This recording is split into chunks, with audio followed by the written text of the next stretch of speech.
Voilà, donc bonsoir tout le monde et bienvenue. Donc, et pour ceux à qui j'ai pas eu le temps de le souhaiter, belle et heureuse année 2024. Donc, je vous souhaite de la paix, de la joie, de l'amour, de la lumière, de la santé et plein de petits et grands bonheurs. Donc, dans votre entreprise, bien sûr, dans votre business, mais bien sûr aussi un bel équilibre en fait sur tous les plans de votre vie parce que ça me paraît tout à fait essentiel. Tous sont importants. Donc pour ma part, l'année 2024 a débuté avec l'accompagnement d'entrepreneurs conscients, plus particulièrement en fait d'entrepreneuses conscientes. Donc des personnes qui se sont choisies, qui ont choisi de se transformer, qui ont choisi de faire passer leur activité à une dimension supérieure, notamment en bénéficiant d'énergies ressourçantes, revitalisantes, aussi bien dans leur espace habitat que dans leur espace entreprise, dans leurs locaux professionnels.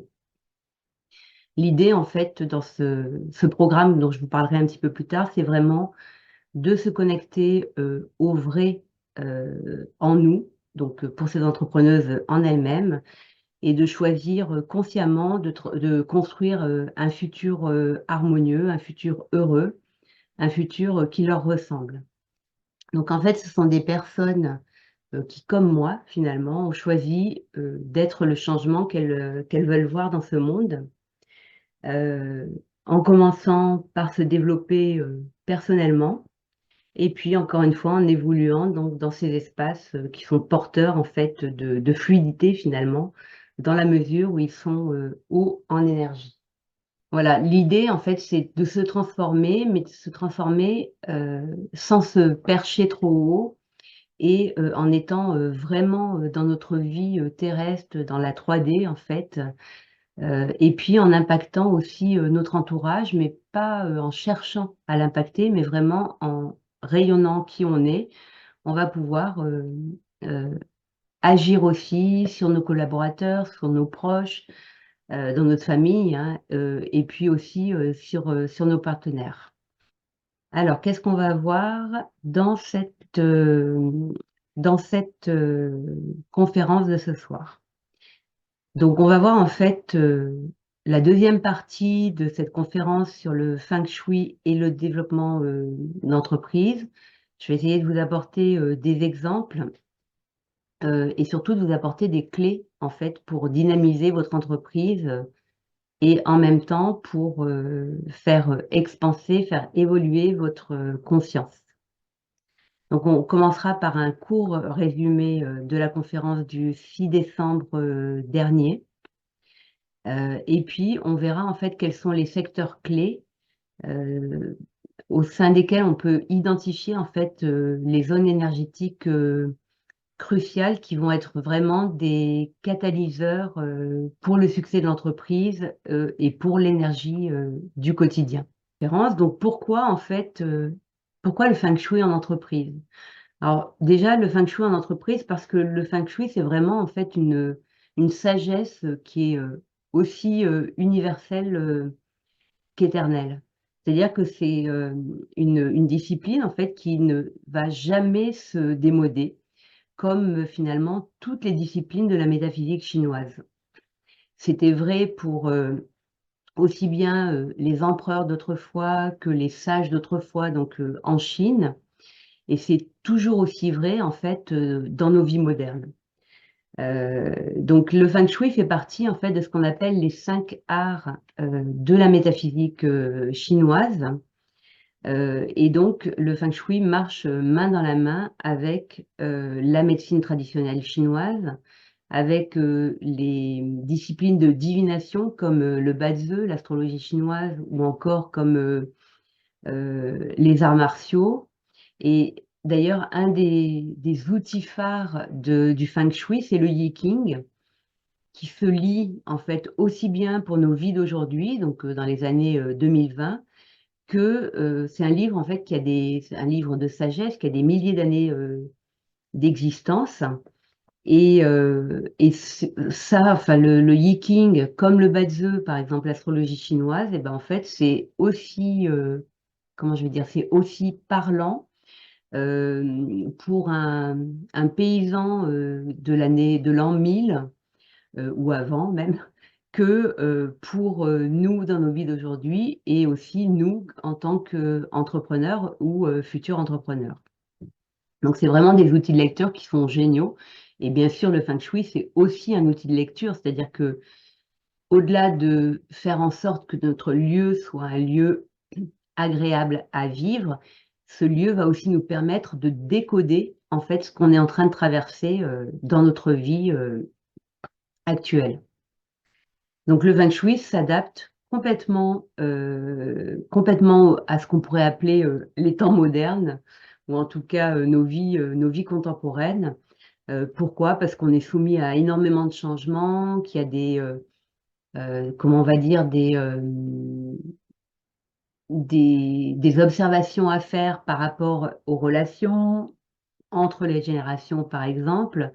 Et le Feng Shui va répondre en fait à notre besoin d'avoir de meilleures relations, à notre besoin aussi de créativité, à notre besoin de voir, d'avoir une grande vision, notre besoin d'abondance aussi, hein, qu'on parle d'abondance financière et puis de toutes sortes d'abondance. Donc le Feng Shui, en fait, c'est comme une boîte à outils qui va nous permettre de maintenir et développer en fait des vibrations positives et de construire un futur lumineux. Donc pour moi, vraiment tel que je le vois, le Feng Shui, c'est pas du tout le Feng Shui de la dualité comme il est souvent présenté et qui dit oh là là, il y a cette pièce qui est à tel endroit, ça va pas du tout, ou les escaliers, ou les toilettes, etc. Pour moi, c'est vraiment en fait un chemin vers toujours plus de conscience.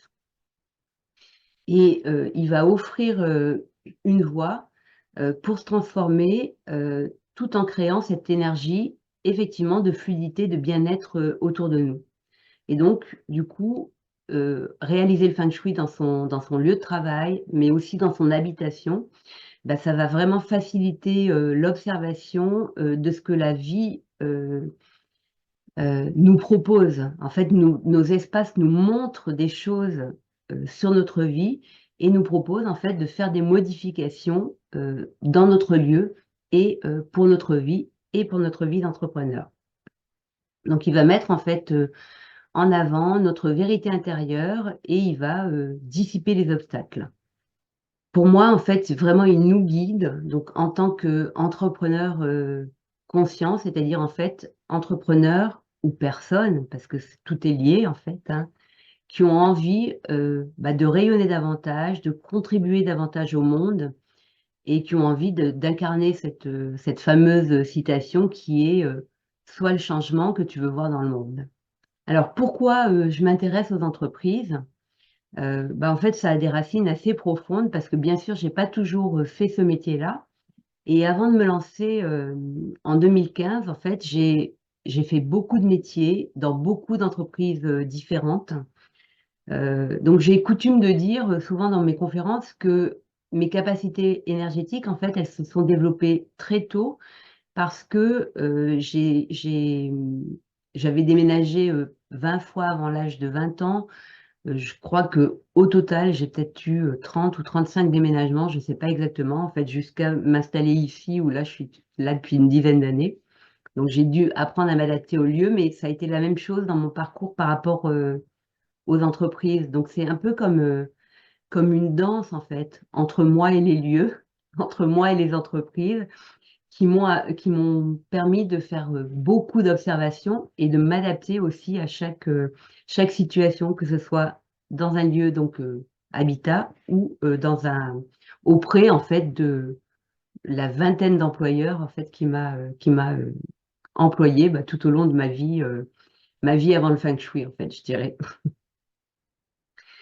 Voilà, donc sinon, les clients entrepreneurs que j'accompagne, en fait, sont extrêmement variés en termes de métier, hein, en termes de compétences métiers, parce que peut-être le premier client avait été une entreprise d'informatique mais depuis, j'ai accompagné des hôtels-restaurants, des entreprises de formation, même une étude de notaire, des commerces, et bien sûr, comme je le disais tout à l'heure, beaucoup de thérapeutes, beaucoup de coachs. euh, voilà, mais tous, en fait, ont cette essence commune. Tous ont déjà travaillé pas mal en développement personnel, et tous ont comme une vision du long terme, et en même temps ont bien les pieds sur terre finalement, vivent bien dans la vraie vie, dans la 3D, avec tout ce qu'elle comporte. Mais tous ont choisi en fait d'investir sur eux-mêmes et oui, d'impacter le monde. Je crois que je peux le dire comme ça. Voilà, donc juste avant de passer en fait à la partie résumé de la précédente conférence, je précise que quand je parle de Feng Shui, en fait, c'est quelque chose de plus large que ça, parce que mes prestations incluent la géobiologie, donc les aspects subtils et intangibles, qui vont aller travailler sur les mémoires cellulaires, les mémoires karmiques, tout ce qui a pu être traumatique émotionnellement en fait dans nos vies. Donc ça, on va le faire plutôt avec la géobiologie. Ensuite, j'utilise aussi la reconnexion. Donc pour être dans cette connexion permanente en fait à la terre et au ciel, et pour garder des vibrations hautes, savoir garder des vibrations hautes, euh, vibrations hautes qu'on aura fait monter avec la géobiologie, mais qui va être nécessaire en fait de garder. Et ensuite, donc le feng shui qui pour moi est plus bien sûr une observation de ce qui est, mais aussi une construction du futur. C'est vraiment quand on pose une préconisation feng shui, en fait, on pose en fait une décision, quelque chose qu'on a décidé d'obtenir en fait dans sa vie, dans le futur. Voilà, en tout cas, je considère comme mon métier comme vraiment un métier qui est en développement perpétuel, et je crois que c'est aussi le point commun des entrepreneurs conscients, cette idée de on évolue, on expanse, on apprend, on transforme, ça s'arrête jamais. Et en même temps, c'est pas quelque chose de souffrant. C'est quelque chose de fluide, c'est quelque chose d'agréable, et c'est quelque chose aussi qui est vraiment posé dans le quotidien. Donc c'est un cheminement en fait, où chaque étape est construite avec fluidité, parce que on prend notre vie en main et on dépasse les différentes étapes, parce que bien sûr tout n'est pas facile, mais on dépasse tout avec cette fluidité, avec toutes ces disciplines en fait, notamment que je propose, mais que vous utilisez aussi par ailleurs. Voilà, donc la question en fait que j'ai envie de poser maintenant, c'est est-ce que vous vous reconnaissez euh, dans ce que je vous ai évoqué de ce qu'est un entrepreneur conscient? Donc on passe maintenant en fait à un court résumé par rapport à la conférence du 6 décembre. Donc durant cette conférence en fait, donc première partie du Feng Shui et développement d'entreprise, on a abordé différentes choses, et je vous ai proposé en fait d'en savoir un peu plus sur mes passions finalement, qui sont des passions, mais des passions euh, du quotidien. Donc mes passions pour les énergies dans les espaces, mais aussi les énergies dans les personnes. Et donc on a abordé ça sous le volet entreprise. Donc on a abordé en fait l'idée que avec ce feng shui, on cherchait à créer une atmosphère équilibrée entre l'entrepreneur, les personnes qui l'entourent, sa famille aussi, on s'intéresse aussi à l'espace habitat. On cherche vraiment en fait à créer des espaces qui favorisent avant tout à la fois la concentration pour mener à bien ce business en fait, et à la fois la sérénité pour que les journées de travail soient aussi des journées agréables.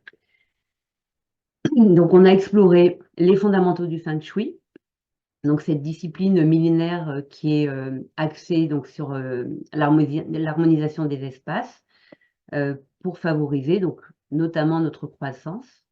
On a reparlé du Tao, du taoïsme, qui est donc le taoïsme, qui est la base philosophique du Feng Shui finalement. On a parlé d'énergie universelle avec le Qi. On a parlé également des 5 éléments, qui sont le bois, le feu, la terre, le métal et l'eau, et qui décrivent en fait les transformations énergétiques dans le temps et dans l'espace, qui peuvent être d'ailleurs utilisées vraiment pour tout dans notre vie. On a abordé aussi un petit peu l'histoire du Feng Shui, comment il est né, comment il s'est développé, et aussi comment en fait il a été utilisé notamment après que les maîtres Feng Shui en fait aient dû quitter la Chine au moment de la révolution culturelle, et comment il a toute sa place en fait dans l'entreprise, dans le business, parce que ces exemples que sont Taïwan, Hong Kong ou Singapour. Je ne rêve pas du tout de vivre dans un gratte-ciel, bien sûr, mais quand même, ces villes sont des villes vraiment qui ont expansé, qui ont explosé en fait en termes de business. Donc, on voit bien que le Feng Shui peut tout à fait s'appliquer à l'entreprise. Voilà, donc on a essayé d'avoir une approche en fait assez holistique du Feng Shui donc lors de notre première conférence, et on a aussi pas mal parlé, et on va le refaire aujourd'hui, des étoiles volantes qui sont un système majeur du Feng Shui, et que l'on va utiliser pour notamment déployer en fait leur qualité, et parfois aussi pour diminuer leurs aspects moins bénéfiques. Donc, ces fameuses étoiles volantes, donc il n'y a pas d'étude Feng Shui, même pas de consultation Feng Shui, s'il n'y a pas cette observation qui est faite avec les étoiles volantes, parce que c'est vraiment un système majeur. Donc là, je vous donne quelques infos assez globales, assez générales en fait, hein, qui sont de simples indications, mais chaque étude est tout à fait unique. Chaque carte énergétique est différente, mais il y a une chose qui est certaine, c'est qu'il y a toujours des solutions.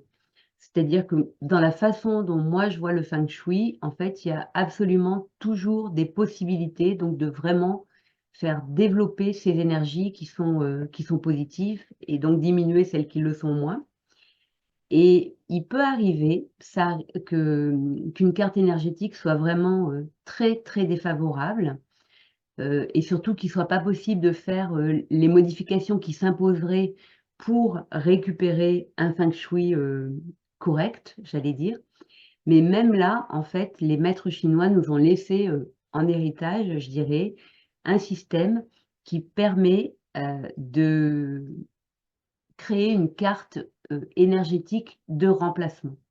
Et du coup, on peut à nouveau solliciter de bonnes énergies. On ne reste en fait jamais dans une situation catastrophique, hein, jamais. Donc, pour ces fameuses étoiles volantes, l'étoile 1 va être une étoile qui est super intéressante à solliciter pour améliorer en fait ses technologies informatiques, son système d'information, aussi la communication interne dans l'entreprise.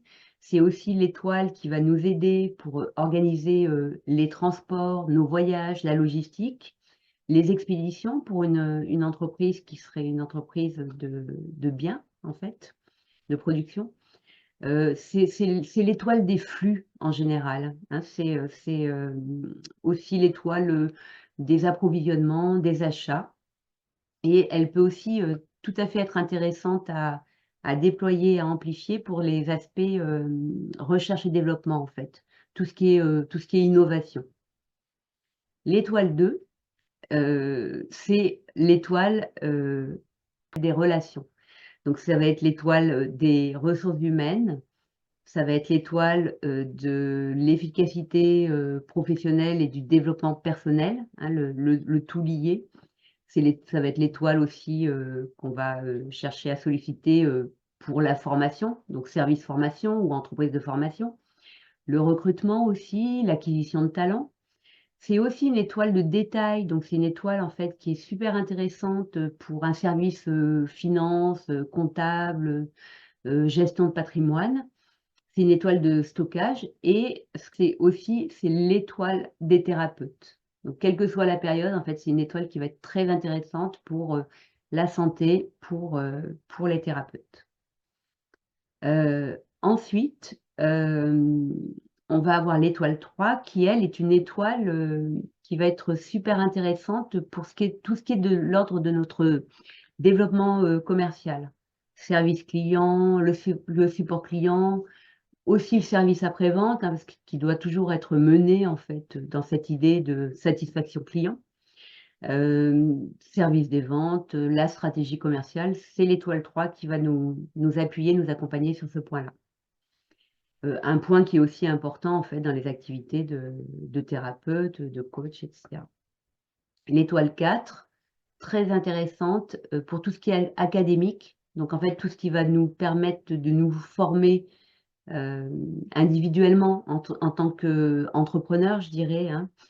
Mais aussi pour tout ce qui est, artistique, esthétique, créativité. Donc ça va être une étoile qui va être intéressante, par exemple pour, un artiste, une esthéticienne, et puis plein d'autres métiers en fait, où le côté artistique, esthétique, et créativité est très, très présent. Le domaine de la mode, par exemple.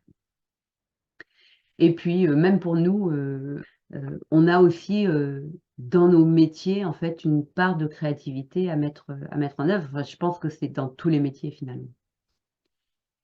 L'étoile 5, elle va nous appuyer, nous accompagner pour, développer, en fait, notre puissance.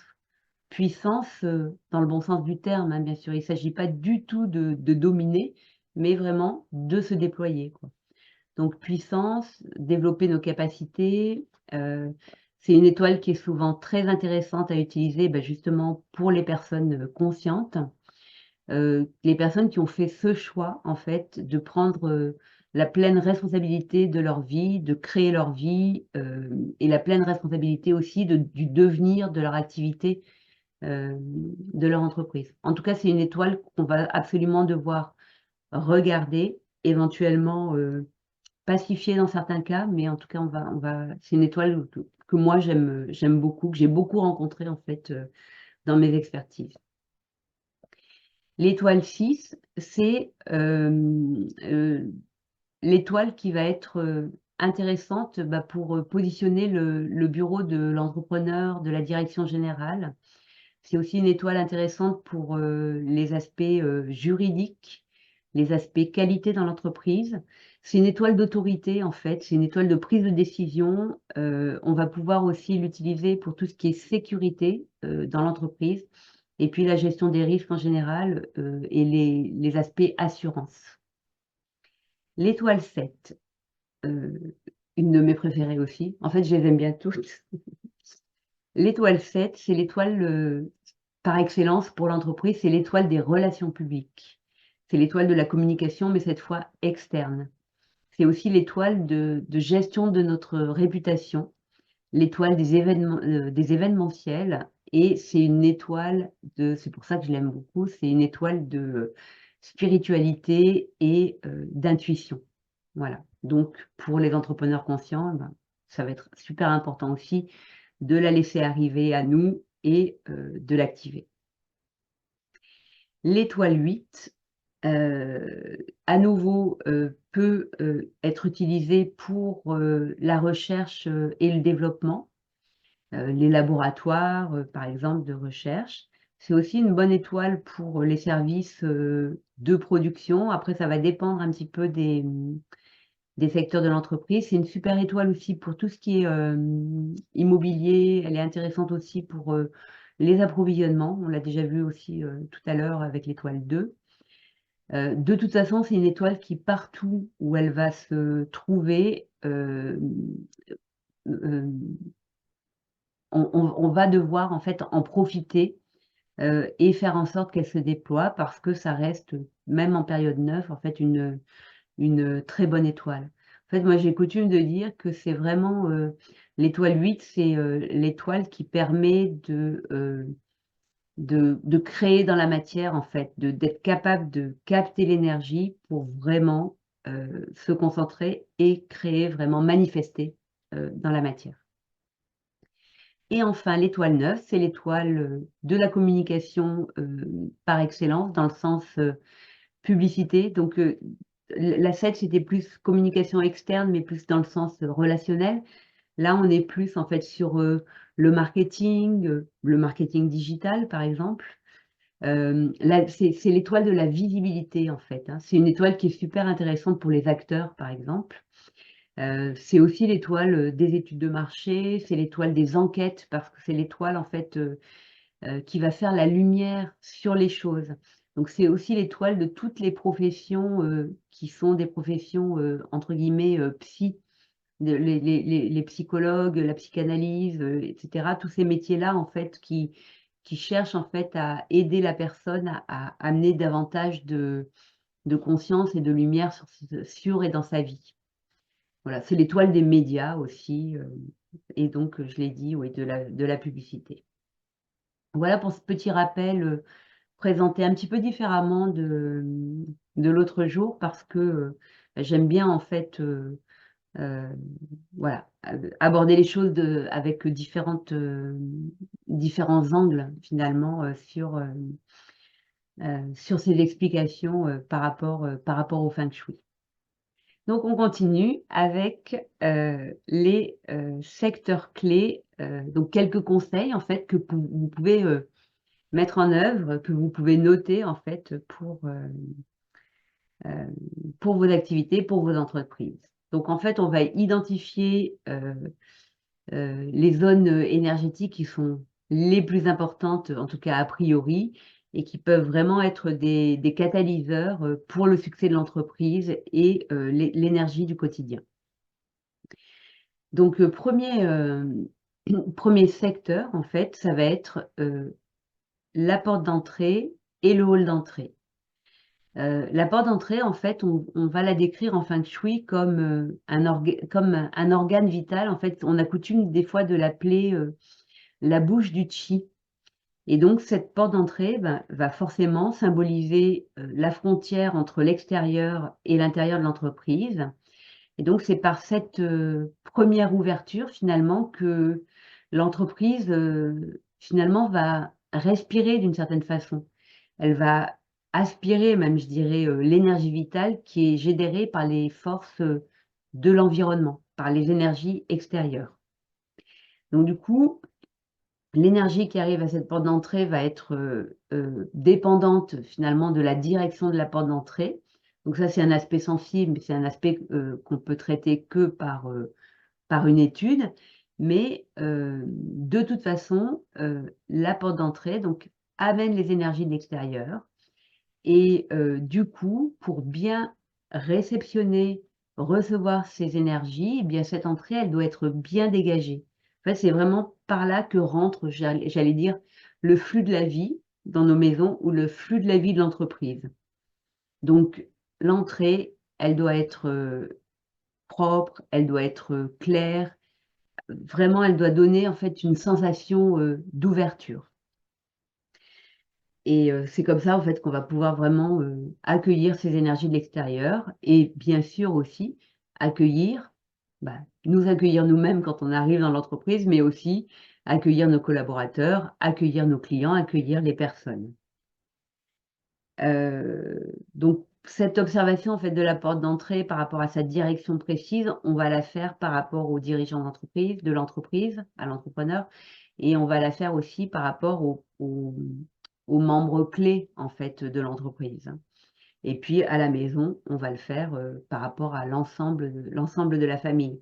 Le Les énergies, en fait, de la personne ont aussi beaucoup d'importance dans toutes ces observations.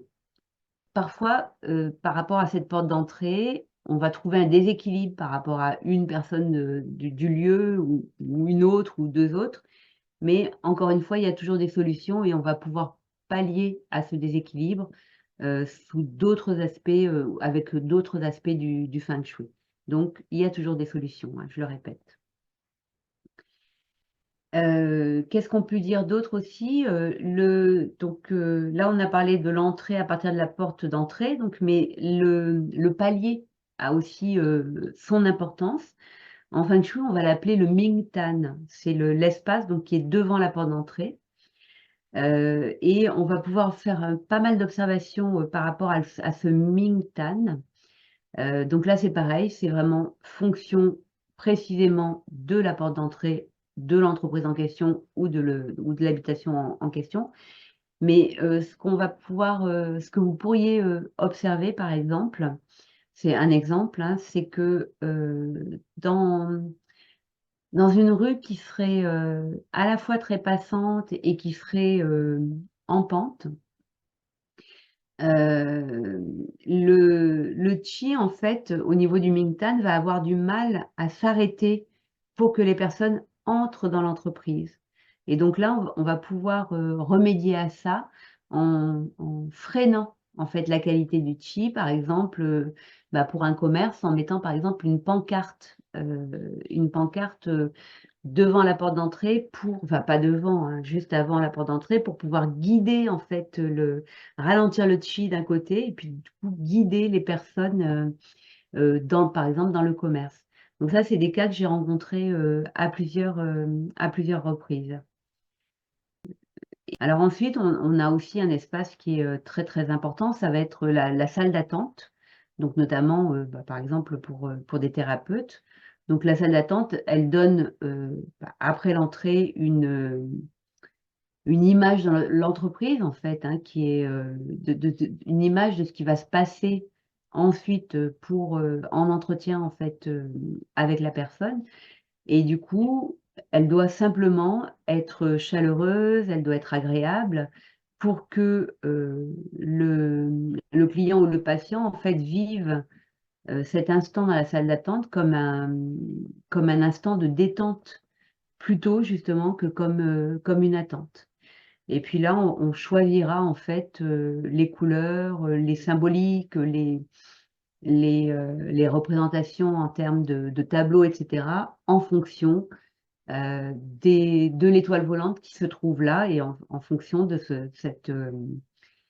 cette sensation de calme en fait qu'on a envie de donner dans cet espace du coup de détente plutôt que d'attente.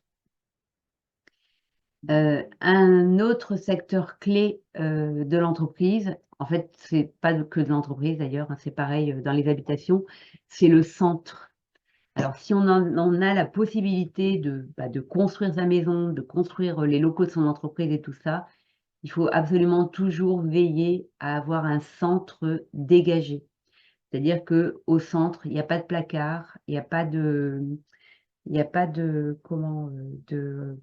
d'escalier, il n'y a pas de débarras, de toilettes, encore moins.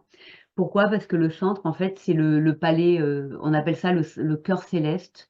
C'est vraiment le palais central au sein duquel, en fait, se connectent, se rejoignent toutes les étoiles volantes. Et du coup, les étoiles volantes qui sont les plus bénéfiques, spontanément, en fait, vont pacifier les étoiles volantes qui le sont moins. Donc ça, c'est vraiment un point particulièrement important. Donc quand c'est possible, on évite tout ce que je vous ai dit. Après, s'il y a un placard, s'il y a un escalier, etc., encore une fois, il y a des solutions que je peux proposer et que les personnes vont pouvoir mettre en œuvre, en fait, y compris quand le centre n'est pas dégagé. Donc, on passe maintenant au bureau ou au cabinet ou aux différentes pièces de l'espace. Donc, je dirais la clé principale, c'est toujours essayer de créer cette sensation de sérénité, mais aussi de productivité, de créativité. Et ça passe en fait par le désencombrement. C'est-à-dire en fait simplifier au maximum les pièces, les espaces, les bureaux. Parce qu'en fait, quand il y a moins de désordre dans une pièce, il y a moins de désordre au niveau mental. Et donc, du coup, ça réduit le stress, ça améliore la concentration. Et de toute façon, c'est tout bénéfice, en fait, d'être dans des secteurs, des espaces qui sont propres, clairs, lumineux et organisés. Un bureau ordonné, en fait, ça a vraiment un impact positif sur l'esprit. Et encore une fois, ça va favoriser calme, créativité, productivité. Et ça, c'est à partager aussi avec nos collaborateurs, c'est à partager aussi avec notre équipe, avec nos proches aussi à la maison, hein. Plus c'est ordonné, en fait, et plus c'est fluide, en réalité. On va aussi faire très attention dans les différentes pièces de nos entreprises, mais de nos maisons aussi, à avoir cette impression que le chi circule bien dans chaque pièce. Donc, comment on peut savoir que le chi circule bien dans chaque pièce? Et ben, en fait, on peut imaginer que le chi est un peu comme de l'eau, d'accord, qui va rentrer dans une pièce et qui va en fait être arrêtée par des obstacles. Comme si, par exemple, alors du coup, elle va pas s'infiltrer hein, là dans mon exemple, mais par exemple, imaginez le chi dans un couloir. Donc si le chi s'écoule tranquillement dans le couloir, tout est OK. Parfois, pour certaines raisons, il peut s'écouler trop vite et là, on va chercher à le ralentir avec des obstacles comme des plantes ou quoi. Mais parfois, en fait, ces obstacles, par exemple un meuble dans le couloir, va empêcher la bonne circulation dans le couloir et ce sera la correction à apporter, ce sera au contraire d'enlever le meuble. Donc en fait, encore une fois, chaque cas est différent dans cette observation, mais vous, si vous voulez faire cette observation, vous pouvez vraiment l'imaginer comme ça. Si l'eau arrive dans le lieu, est-ce qu'elle peut se répandre tranquillement partout sans obstacle, ou au contraire, est-ce qu'il y a des endroits où ça bloque? Pour le bureau en lui-même, c'est-à-dire en fait, quand je dis le bureau, c'est l'espace, le meuble hein, finalement devant lequel on s'installe. Donc on l'a dit, bien ordonné. On va devoir faire attention à son orientation donc, en fonction de son Mingwa. Donc pour ça, je vous invite à retourner sur mon site dans le blog et actu, il y a des articles en fait hein, sur le Mingwa, donc vous pouvez le calculer par vous-même. Donc on va veiller à ce que le bureau soit bien orienté. Plus on va avoir en fait un espace dégagé devant soi et plus ça va nous ouvrir les possibilités, les projets, la créativité. Mais il faut quand même savoir que quelqu'un qui est par exemple très très très très très créatif, limite hyperactif, peut avoir avantage en fait à travailler contre un mur avec toute sa créativité accrochée, d'ailleurs sous forme de post-it et autres. Mais parfois, ça peut être une façon aussi de mieux se concentrer. Donc du coup, il n'y a pas il y a pas de règle absolue par rapport à ça. En tout cas, et ça, c'est plutôt avec l'étude qu'on va le voir, on va veiller vraiment à ce que le chi soit pas trop fort. Mais vous pouvez le voir, par exemple, un chi trop fort, ce serait un chi, en fait, par exemple, qui arriverait d'un couloir, la porte du bureau serait ouverte, et puis le chi irait directement, en fait, sortirait directement, en fait, par l'ouverture, par la fenêtre. Donc, ça ferait vraiment comme ça un chi qui va hyper vite. Et ça, en fait, on va vraiment chercher à l'éviter.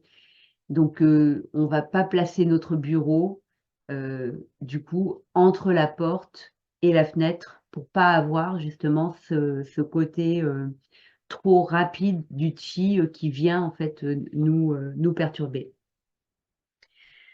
On va éviter de se mettre dos à la fenêtre, on va éviter de se mettre même face à la fenêtre, c'est pas le meilleur endroit par rapport à la lumière en fait, mais par contre, si on est près de la fenêtre, en termes d'éclairage naturel, c'est mieux. Un point aussi qui va être, super important, c'est, l'ergonomie en fait, hein, notamment, la qualité de notre, fauteuil de bureau. On va choisir, un dossier qui est bien ferme, un dossier qui est bien confortable, parce que si on reste beaucoup assis, dans la journée, bah, c'est vraiment important, d'avoir ce confort de travail, pour que ça ne devienne pas, désagréable, et que ça nuise pas finalement à notre, productivité. Donc c'est essentiel de choisir un bon fauteuil et pour la petite, anecdote, je peux vous raconter quelque chose, c'est qu'il y a pas très longtemps, donc j'ai quitté mon cabinet de Billon pour, m'installer à temps plein, dans mon bureau en fait à la maison, où j'ai plusieurs espaces de travail d'ailleurs.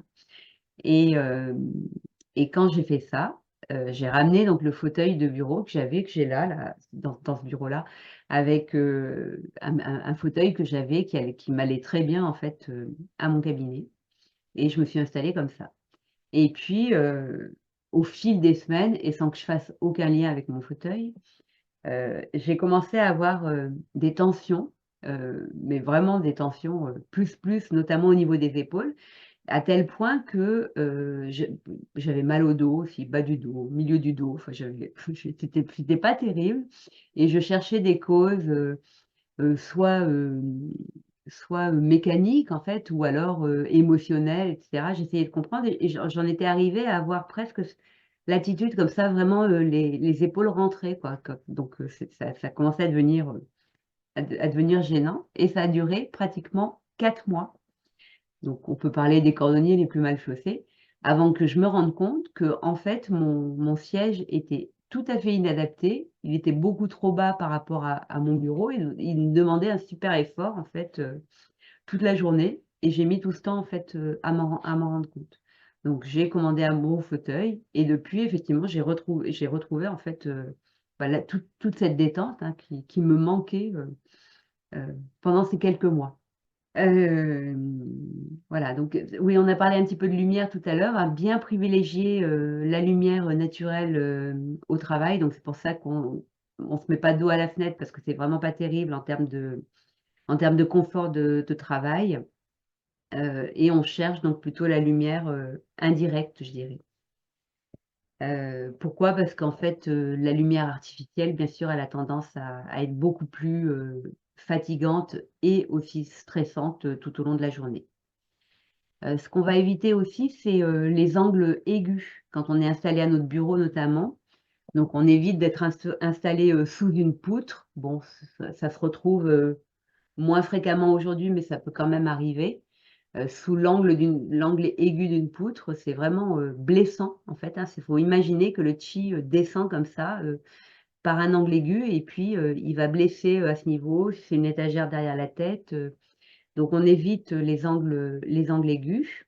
Donc on privilégie en fait, toutes les formes, plus, arrondies, pour, notre bureau équilibré et bah, du coup, adoucir, arrondir les angles. Donc arrondir les angles en fait dans tous les sens du terme, j'allais dire, hein. Quand on corrige en fait cette énergie qui est, aiguë, blessante, bah, ça a des impacts en fait sur, notre comportement et du coup, nos relations. Voilà, après on va chercher aussi à amener, la nature dans notre espace de travail, donc par exemple, en ajoutant des plantes, par exemple, en ajoutant des matériaux, naturels, et pour vous donner un exemple, ce qui va être intéressant, c'est d'ajouter des plantes, dans des pots noirs. Pourquoi? Parce qu'en fait, on va combiner, le bois avec la plante et l'eau avec la couleur, noire et donc ça va nous amener une énergie de croissance, de fluidité, de développement en fait. Et du coup, bien sûr, si on sait où placer ces plantes dans le lieu, bah, c'est encore mieux, mais pour ça, il faut observer en fait, la carte énergétique, notamment avec les étoiles volantes. Et en plus, ce qui est intéressant avec les plantes, c'est qu'elles vont contribuer à améliorer, la qualité de l'air.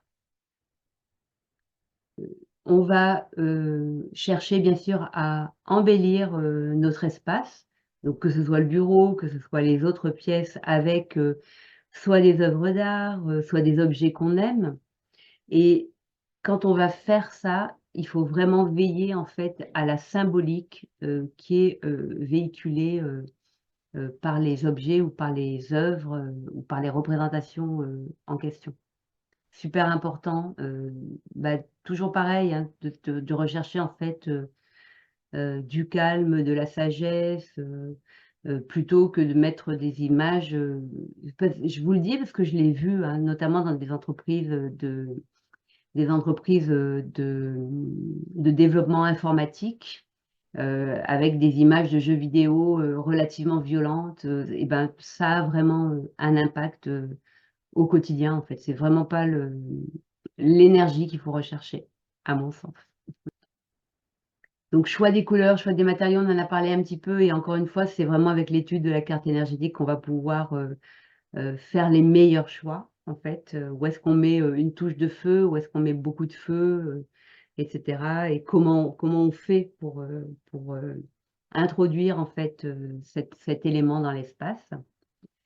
Le premier niveau du feng shui, c'est déjà, ce que l'on ressent, ce que l'on aime, c'est déjà, en fait, être, dans cette écoute-là, c'est déjà important. Mais avec le feng shui, on va pouvoir aller plus loin dans le décodage, la symbolique, en réalité.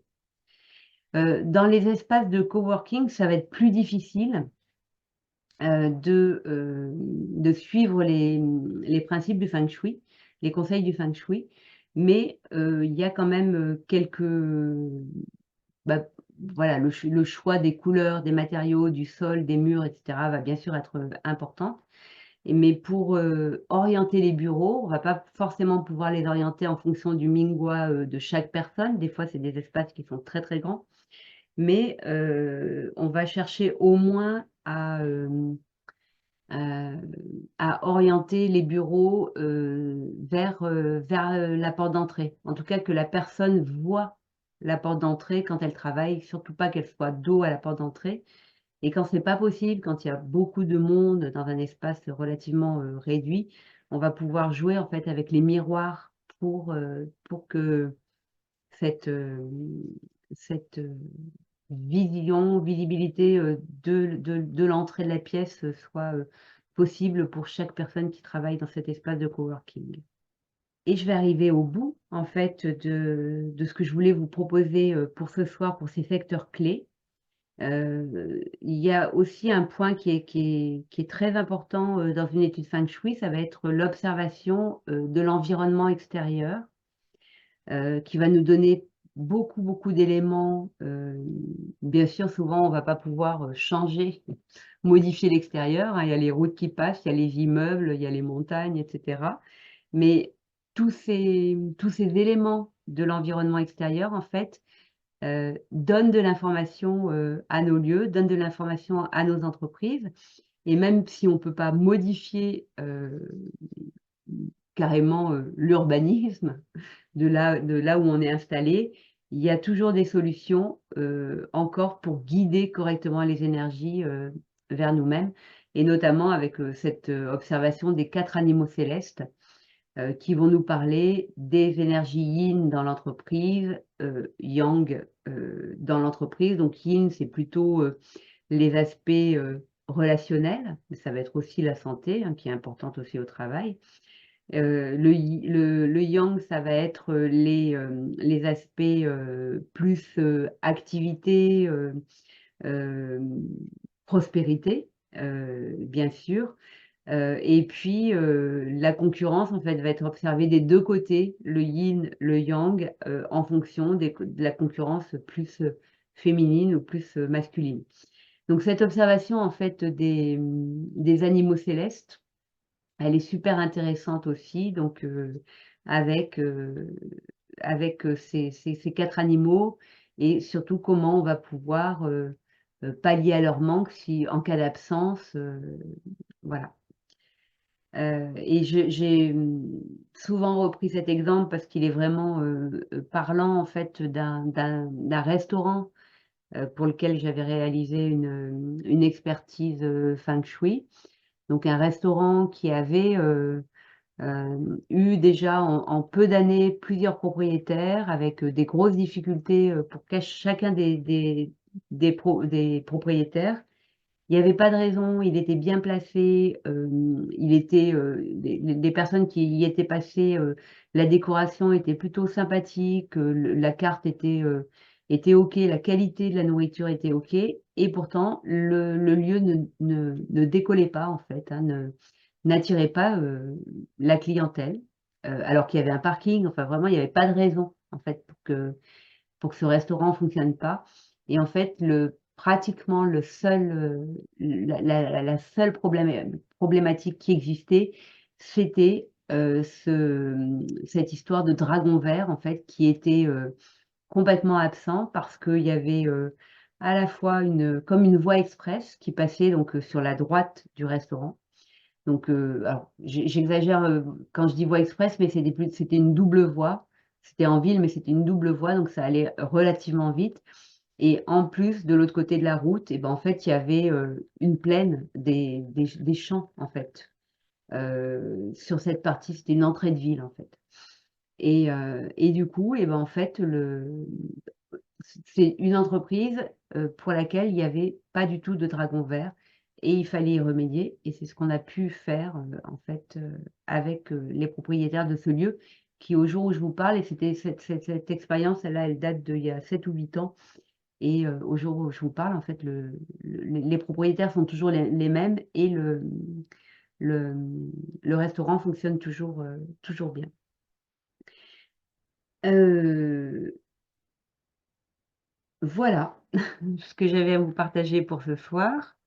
Donc, ce qu'il faut en fait imaginer, retenir, c'est que quand on harmonise son lieu à la fois professionnel et à la fois son lieu personnel, eh bien, on peut vraiment faire non pas un, je dirais, mais des sauts quantiques en quelques mois.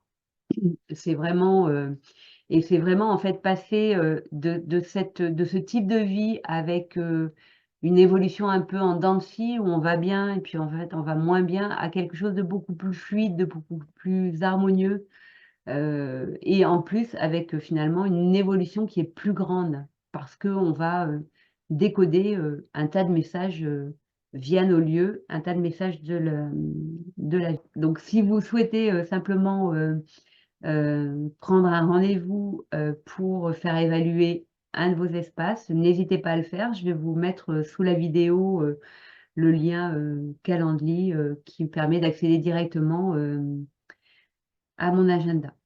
Et donc, je vous remercie vraiment de votre présence pour présenter ce sujet ce soir.